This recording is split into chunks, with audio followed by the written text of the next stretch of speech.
যদি প্রশ্ন করা হয় যে বিজেপি ভালো না খারাপ, তাহলে কিন্তু আমাদের দেশ দুটো মতে ভাগ হয়ে যাবে। কিন্তু আপনি বিজেপির সমর্থক হন অথবা বিজেপি বিরোধী হন, কয়েকটা বিষয় আছে যেটা অস্বীকার করার কিন্তু কোনো জায়গা নেই। যেমন বিজেপির ম্যানিফেস্টোে যে বিজেপি যে প্রমিসগুলো করেছিল তার মধ্যে অনেকগুলো মেজর প্রমিস ছিল, যেমন 370 হাঁটানো, রাম মন্দির তৈরি করা, সিএ বিল পাশ করা ইত্যাদি।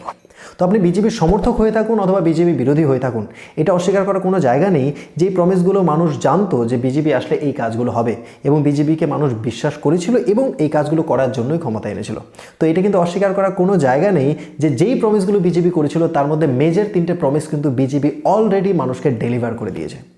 এবং এই 3টে প্রমিস এতটা শক্ত পদক্ষেপ ছিল যেটা সম্পর্কে বিরোধীরা বলতো যে অনেক বিরোধীরা বলেছে যে মোদি যদি 10-12 পরপর যেতে, অর্থাৎ মোদি যদি 50 বছর ক্ষমতায় থাকে তারপরেও কিন্তু 370 হাঁটাতে পারবে না। অনেকে বলেছিল যে যদি সূর্য পশ্চিম দিকে ওঠে তারপরও 370 হাঁটাতে পারবে না, এবং রাম মন্দির নিয়েও একই কথা বলা হয়েছিল। কিন্তু আমরা বিজেপির সমর্থক হই বা বিরোধী হই, এটা অস্বীকার করার কোনো জায়গা নেই যে এরকম শক্ত 3টে প্রমিস, মেজর প্রমিস কিন্তু বিজেপি অলরেডি ডেলিভার করে দিয়েছে। এবং এই কাজগুলো বাদও স্বাধীনতার পর থেকে বিজেপি ক্ষমতা আসার আগে পর্যন্ত আমাদের দেশের টোটাল এইমসের সংখ্যা ছিল 8টা, আর বিজেপি আসার পরে মাত্র 10 বছরে এইমস তৈরি করেছে 11টা। বর্তমানে মোট এইমসের সংখ্যা 19টা। এই 19টার মধ্যে স্বাধীনতার পর থেকে 2014 পর্যন্ত এইমস তৈরি হয়েছিল মোট 8টা, আর বিজেপি ক্ষমতা আসার পরে মাত্র 10 বছরে এইমস তৈরি করেছে 11টা। বর্তমানে মোট এইমসের সংখ্যা 19টা। তাহলে এই যে এতগুলো এইমস তৈরি হচ্ছে, এই এইমস থেকে কিন্তু দেশের প্রত্যেকটা নাগরিক উপকৃত হবে, সে তারা বিজেপি সমর্থক হয়ে থাকুক অথবা বিজেপি বিরোধী হয়ে থাকুক, এটাও কিন্তু কোনো অস্বীকার করার জায়গা থাকছে না। লাস্ট আরেকটা গুরুত্বপূর্ণ পয়েন্ট বলছি, হাইওয়ে কনস্ট্রাকশনের স্পিড।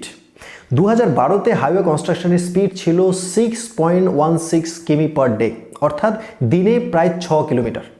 আর বিজেপি ক্ষমতায় আসার পরে বর্তমানে সেই স্পিড পৌঁছেছে 20.78 কিমি পার ডে, অর্থাৎ দিনে প্রায় 21 কিলোমিটার। ভেবে দেখুন, 6 কিলোমিটার থেকে প্রায় 21 কিলোমিটার রোড তৈরি হচ্ছে পার ডে হাইওয়ে।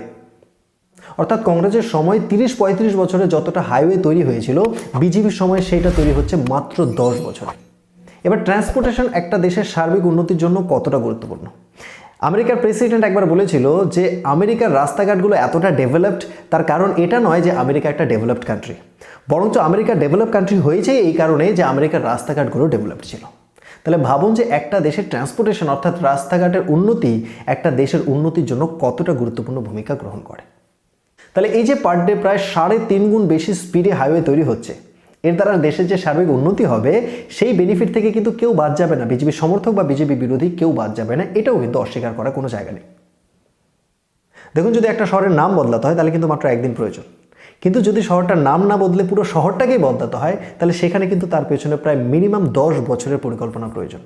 রোড কনস্ট্রাকশনে নজর দিতে হবে, ট্রান্সপোর্টেশনে নজর দিতে হবে, ইনফ্রাস্ট্রাকচার ডেভেলপমেন্টে নজর দিতে হবে, আর বিজেপি সরকার কিন্তু সেই কাজগুলোই করছে। আর এর যে উপকার সেটা কিন্তু পেতে আমাদের আর খুব বেশি সময় লাগবে না।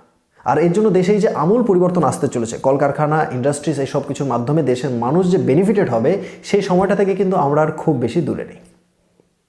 আজকের ভিডিওতে আমার মূল বক্তব্য এটাই যে নরেন্দ্র মোদী যদি তৃতীয় দফায় ক্ষমতায় আসে তাহলে নরেন্দ্র মোদী যেই কাজগুলো করবে, সেই প্রতিশ্রুতির যে লিস্ট নরেন্দ্র মোদী পার্লামেন্টে বলেছে, সেটা শোনার পরে আমার একটা কথাই মনে হয়েছে যে এই যে প্রতিশ্রুতিগুলো বলা হয়েছে সেইগুলোর মাত্র 70% যদি বিজেপি ফুলফিল করে তাহলে আমাদের দেশ কিন্তু সম্পূর্ণভাবে বদলে যাবে। এবং আমাদের দেশে একটা জনপ্রিয় গান আছে বাংলায়, ভারত আবার জগৎ সবাই শ্রেষ্ঠ আসন লবে।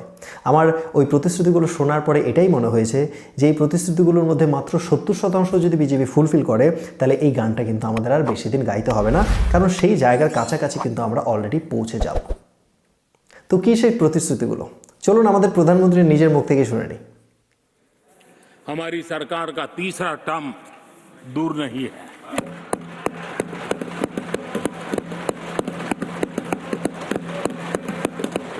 कुछ लोग इसे मोदी 3.0 कहते हैं। मोदी 3.0 विकसित भारत की नींव को मजबूत करने के लिए पूरी शक्ति लगा देती है। आदरणीय सभापति जी, अगले 5 साल में भारत में डॉक्टरों की संख्या पहले की तुलना में अनेक गुना बढ़ेगी। मेडिकल कॉलेजों की संख्या बढ़ेगी। इस देश में इलाज बहुत सस्ता और सुलभ हो जाएगा। आदरणीय सभापति जी, अगले 5 साल में हर गरीब के घर में नल से जल का कनेक्शन होगा। आदरणीय सभापति जी, आने वाले 5 साल में उन गरीब को पीएम आवास जो देने हैं, एक भी वंचित नहीं रहे, इसका पक्का ख्याल रखा जाएगा। अगले 5 साल सोलर पावर से बिजली बिल जीरो। बिजली बिल जीरो। देश के कितने नागरिकों, करोड़ों नागरिकों को बिजली बिल जीरो। और ठीक अगर आयोजन करेंगे तो अपने घर पर बिजली बना करके बेच करके कमाई कर पाएंगे। ये अगले 5 साल का कार्यक्रम है।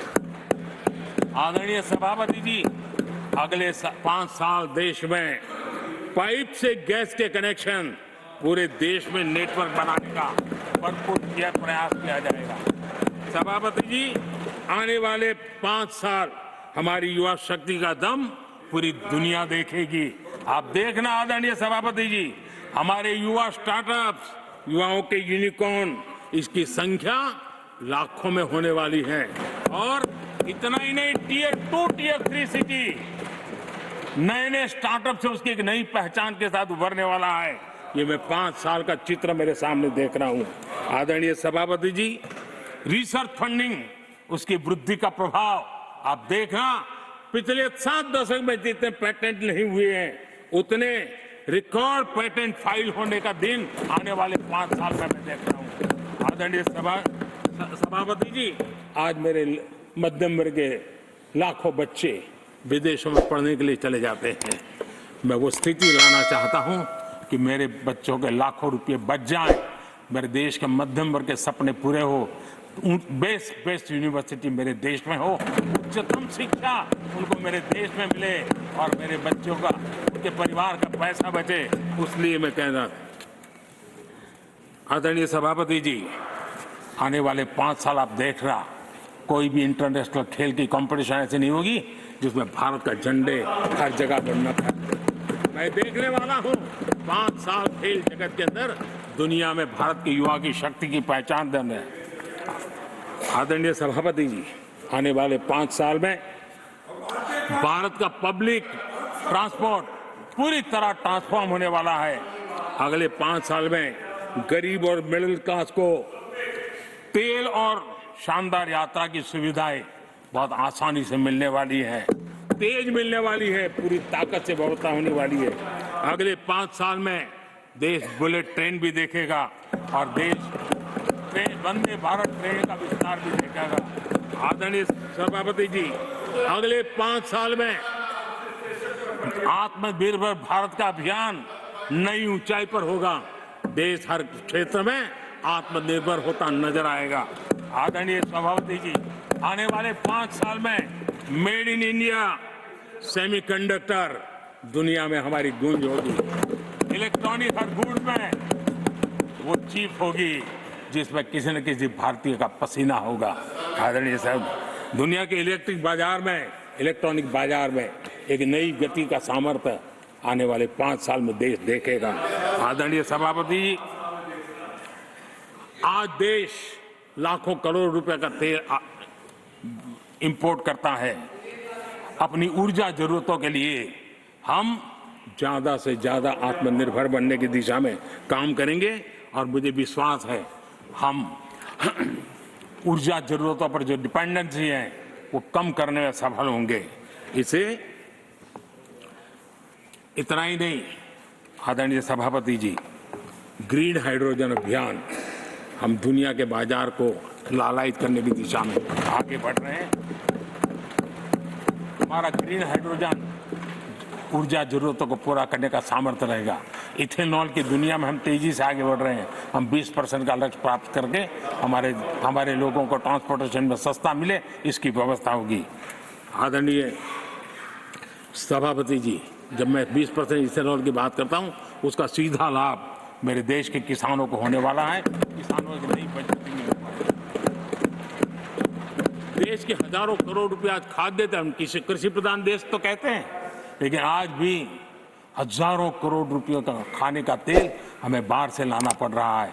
हमारा देश के किसानों पर मुझे भरोसा है और मुझे पक्का भी जो नीतियों को लेकर के हम चलते हैं, एडिबल ऑयल में मेरा देश बहुत एक आत्मनिर्भर 5 साल में हो जाएगा और जो पैसा बचेगा मेरे देश के किसान की जेब में जाएगा, जो आज विदेश के बाजार में जाता है। आदरणीय सभापति जी, केमिकल की खेती के कारण हमारी धरती माँ को बहुत नुकसान हो रहा है। आने वाले 5 साल में नेचुरल फार्मिंग की तरफ देश के किसानों को ले जाने में हम सफलतापूर्वक आगे बढ़ेंगे। एक नया जागृति का काम होगा, हमारी धरती माँ की भी सुरक्षा होगी। आदरणीय सभापति जी, नेचुरल फार्मिंग बढ़ने से दुनिया के बाजार में भी हमारे उत्पादों की ताकत बढ़ने वाली है। आदरणीय सभापति जी, यूएन के माध्यम से मैंने मिलेट का अभियान चलाया, श्री अन्न तक के राते आज हमने उसकी पहचान दी है। मैं वो दिन दूर नहीं देखता हूं जबकि आने वाले 5 साल में दुनिया के बाजार में सुपर फूड के रूप में मेरे गांव के छोटे छोटे किसानों के द्वारा पैदा हुआ मिलेट, श्री अन्न, दुनिया के बाजार में प्रतिष्ठा होगी, सुपर फूड की प्रतिष्ठा होगी। आदरणीय सभापति जी, ड्रोन खेतों में एक नई किसानों की ताकत बन करके उभरने वाला है। 15,000 ड्रोन दीदी का कार्यक्रम ऑलरेडी हम लॉन्च कर चुके हैं। ये तो शुरुआत है, आगे बहुत सफलता दिखती है। आदरणीय सभापति जी, हम नैनो टेक्नोलॉजी को एग्रीकल्चर में लाने में प्रयोग अब तक सफल हुए हैं। हमने नैनो यूरिया में बहुत बड़ी सफलता पाई है, नैनो डीएपी की दिशा में सफलता पाई है और आज एक बोरी भर खातर लेकर के घूमने वाला किसान एक बोतल के खातर से काम चलाएगा, वो भी दूर नहीं है।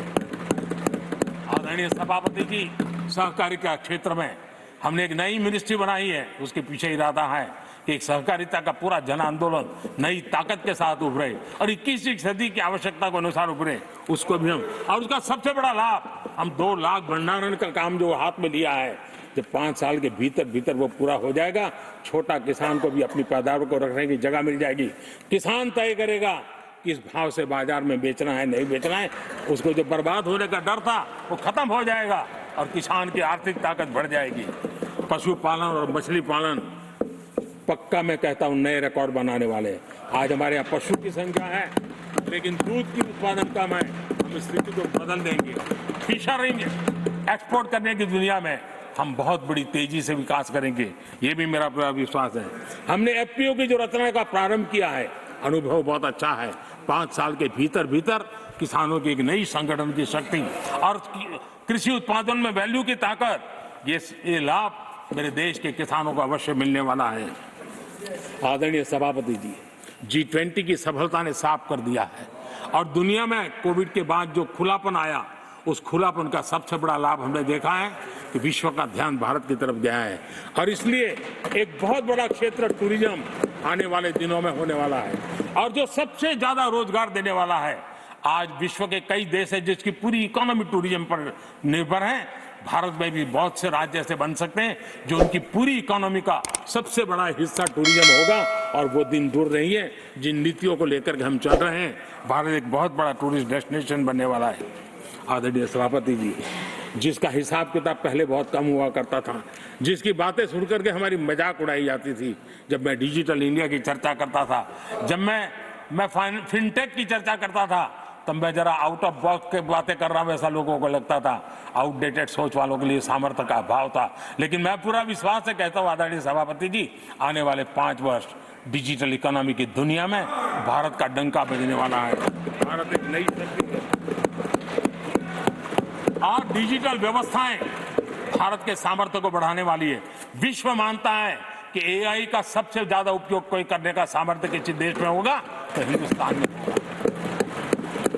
लेटेस्ट से लेटेस्ट टेक्नोलॉजी का उपयोग मेरा देश करेगा। आदरणीय सभापति जी, स्पेस की दुनिया में भारत का नाम रोशन हो रहा है। हमारे वैज्ञानिकों का पराक्रम नजर आने वाला और आने वाले 5 साल का जो कार्यक्रम है ना, मैं आज उसको शब्दों में बयान नहीं करना चाहता हूं, लेकिन विश्व को अचंभित करने की दिशा में हमारे वैज्ञानिक स्पेस की दुनिया में भारत को ले जाएंगे, ये मेरा पक्का विश्वास है। आदरणीय सभापति, ग्रासरूट लेवल की इकोनॉमी में बहुत बड़ा बदलाव, 10 करोड़ स्वयं सहायता जूथों में हमारी माताएं बहनें जुड़ी हो और 3 करोड़ हमारी लखपति दीदी ये अपने आप में हमारे बेटियों के उत्कर्ष की गाथा लिखते हैं। आदरणीय सभापति जी, ऐसे अनेक विविध क्षेत्र हैं जिस क्षेत्र में मैं साफ देख रहा हूं आने वाले 5 साल भारत कभी हम सुना करते थे स्वर्णिम युग था।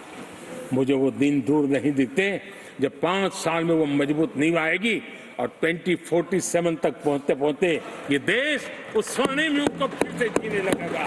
इस विश्वास के साथ आदरणीय सभापति जी, विकसित भारत ये शब्दों का खेल नहीं है, ये हमारा कमिटमेंट है और इसके लिए हम समर्पित भाव से हमारी हर सांस उस काम के लिए है, हमारी हर पल उस काम के लिए है, हमारी हर सोच उस काम के लिए समर्पित है।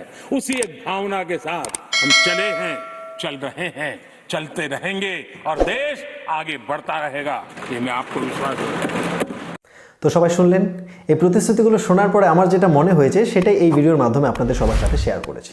হতে পারে আপনাদের মতামত আমার সাথে মিলতেও পারে, নাও মিলতে পারে, কিন্তু কমেন্টে অবশ্যই আপনাদের মতামত জানিয়ে দেবেন। আর ভিডিওটা ভালো লাগে থাকলে লাইক করবেন, শেয়ার করবেন, আর নতুন হয়ে থাকলে চ্যানেলটা অবশ্যই সাবস্ক্রাইব করবেন। জয় হিন্দ, বন্দে মাতরম।